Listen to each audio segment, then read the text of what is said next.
ਤੇ ਜਿਵੇਂ ਆਪਾਂ ਨੂੰ ਸਾਰਿਆਂ ਨੂੰ ਪਤਾ ਹੀ ਹੈ ਕਿ ਇਜ਼ਰਾਈਲ ਤੇ ਹਮਾਸ ਦੇ ਵਿਚਾਲੇ ਜੰਗ ਲੱਗੀ ਹੋਈ ਹੈ ਤੇ ਲਗਾਤਾਰ ਇਹਨਾਂ ਇਲਾਕਿਆਂ ਦੇ ਵਿੱਚ ਜਿਹੜੀਆਂ ਟੈਂਸ਼ਨਸ ਨੇ, ਜਿਹੜਾ ਤਣਾਅ ਉਹ ਵੱਧਦਾ ਜਾ ਰਿਹਾ ਹੈ। ਜਦੋਂ ਤੋਂ ਇਲਾਕੇ ਖਾਲੀ ਕਰਨ ਦੀ ਜਿਹੜੀ ਧਮਕੀ ਹੈ ਜਾਂ ਵਾਰਨਿੰਗ ਆ ਗਾਜ਼ਾ ਦੇ ਇਲਾਕਿਆਂ ਨੂੰ ਦਿੱਤੀ ਗਈ ਹੈ, ਤਾਂ ਉਦੋਂ ਤੋਂ ਹੀ ਵਰਲਡ ਦੇ ਵਿੱਚ ਲੋਕ ਜਿਹੜੇ ਮਨੁੱਖਤਾਵਾਦੀ ਲੋਕ ਨੇ ਉਹ ਇਹਦੇ ਲਈ ਸਿਰ ਜੋੜਨ ਲੱਗੇ ਨੇ। ਹੁਣ ਇਸੇ ਦੇ ਚੱਲਦਿਆਂ ਸੈਨ ਫਰਾਂਸਿਸਕੋ ਦੇ ਵਿੱਚ ਸਿਵਿਕ ਸੈਂਟਰ ਦੇ ਵਿੱਚ ਕੁਝ ਲੋਕਾਂ ਨੇ ਰੈਲੀ ਕੀਤੀ ਹੈ ਤੇ ਉੱਥੇ ਉਹਨਾਂ ਨੇ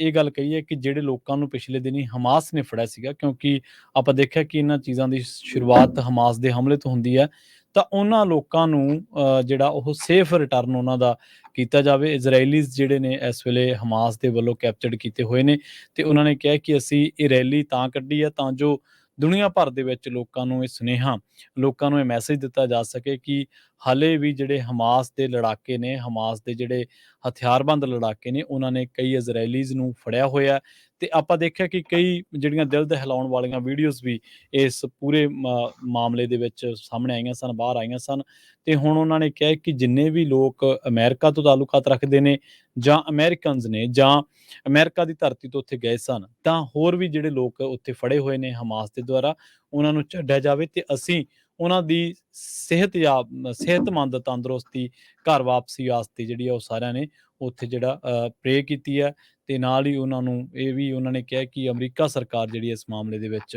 ਹੋਰ ਗਹਿਰਾਈ ਦੇ ਨਾਲ ਪਵੇ ਤੇ ਉਹਨਾਂ ਦੀ ਜਿਹੜੀ ਰਿਹਾਈ ਹੈ ਜਾਂ ਉਹਨਾਂ ਦੀ ਜਿਹੜੀ ਵਾਪਸੀ ਹੈ ਉਹਨੂੰ ਯਕੀਨੀ ਬਣਾਇਆ ਜਾਵੇ। ਜੀ। ਜੀ। ਤੇ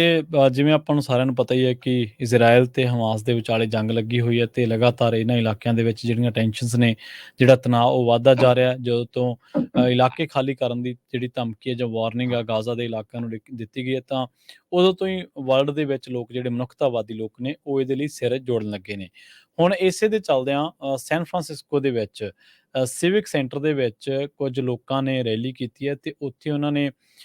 ਇਹ ਗੱਲ ਕਹੀ ਹੈ ਕਿ ਜਿਹੜੇ ਲੋਕਾਂ ਨੂੰ ਪਿਛਲੇ ਦਿਨੀ ਹਮਾਸ ਨੇ ਫੜਿਆ ਸੀਗਾ, ਕਿਉਂਕਿ ਆਪਾਂ ਦੇਖਿਆ ਕਿ ਇਹਨਾਂ ਚੀਜ਼ਾਂ ਦੀ ਸ਼ੁਰੂਆਤ ਹਮਾਸ ਦੇ ਹਮਲੇ ਤੋਂ ਹੁੰਦੀ ਹੈ, ਤਾਂ ਉਹਨਾਂ ਲੋਕਾਂ ਨੂੰ ਜਿਹੜਾ ਉਹ ਸੇਫ ਰਿਟਰਨ ਉਹਨਾਂ ਦਾ ਕੀਤਾ ਜਾਵੇ। ਇਜ਼ਰਾਈਲੀਜ਼ ਜਿਹੜੇ ਨੇ ਇਸ ਵੇਲੇ ਹਮਾਸ ਦੇ ਵੱਲੋਂ ਕੈਪਚਰਡ ਕੀਤੇ ਹੋਏ ਨੇ ਤੇ ਉਹਨਾਂ ਨੇ ਕਿਹਾ ਕਿ ਅਸੀਂ ਇਹ ਰੈਲੀ ਤਾਂ ਕੱਢੀ ਹੈ ਤਾਂ ਜੋ ਦੁਨੀਆ ਭਰ ਦੇ ਵਿੱਚ ਲੋਕਾਂ ਨੂੰ ਇਹ ਸੁਨੇਹਾ, ਲੋਕਾਂ ਨੂੰ ਇਹ ਮੈਸੇਜ ਦਿੱਤਾ ਜਾ ਸਕੇ ਕਿ ਹਾਲੇ ਵੀ ਜਿਹੜੇ ਹਮਾਸ ਦੇ ਲੜਾਕੇ ਨੇ, ਹਮਾਸ ਦੇ ਜਿਹੜੇ ਹਥਿਆਰਬੰਦ ਲੜਾਕੇ ਨੇ, ਉਹਨਾਂ ਨੇ ਕਈ ਇਜ਼ਰਾਈਲੀਜ਼ ਨੂੰ ਫੜਿਆ ਹੋਇਆ। ਤੇ ਆਪਾਂ ਦੇਖਿਆ ਕਿ ਕਈ ਜਿਹੜੀਆਂ ਦਿਲ ਦਹਿਲਾਉਣ ਵਾਲੀਆਂ ਵੀਡੀਓਜ਼ ਵੀ ਇਸ ਪੂਰੇ ਮਾਮਲੇ ਦੇ ਵਿੱਚ ਸਾਹਮਣੇ ਆਈਆਂ ਸਨ, ਬਾਹਰ ਆਈਆਂ ਸਨ। ਤੇ ਹੁਣ ਉਹਨਾਂ ਨੇ ਕਿਹਾ ਕਿ ਜਿੰਨੇ ਵੀ ਲੋਕ ਅਮਰੀਕਾ ਤੋਂ ਤਾਲੁਕਾਤ ਰੱਖਦੇ ਨੇ ਜਾਂ ਅਮਰੀਕਨਜ਼ ਨੇ ਜਾਂ ਅਮਰੀਕਾ ਦੀ ਧਰਤੀ ਤੋਂ ਉੱਥੇ ਗਏ ਸਨ, ਤਾਂ ਹੋਰ ਵੀ ਜਿਹੜੇ ਲੋਕ ਉੱਥੇ ਫੜੇ ਹੋਏ ਨੇ ਹਮਾਸ ਦੇ ਦੁਆਰਾ, ਉਹਨਾਂ ਨੂੰ ਛੱਡਿਆ ਜਾਵੇ ਤੇ ਅਸੀਂ ਉਹਨਾਂ ਦੀ ਸਿਹਤਮੰਦ ਤੰਦਰੁਸਤੀ, ਘਰ ਵਾਪਸੀ ਵਾਸਤੇ ਜਿਹੜੀ ਆ ਉਹ ਸਾਰਿਆਂ ਨੇ ਉੱਥੇ ਜਿਹੜਾ ਪ੍ਰੇ ਕੀਤੀ ਹੈ। ਤੇ ਨਾਲ ਹੀ ਉਹਨਾਂ ਨੂੰ ਇਹ ਵੀ ਉਹਨਾਂ ਨੇ ਕਿਹਾ ਕਿ ਅਮਰੀਕਾ ਸਰਕਾਰ ਜਿਹੜੀ ਇਸ ਮਾਮਲੇ ਦੇ ਵਿੱਚ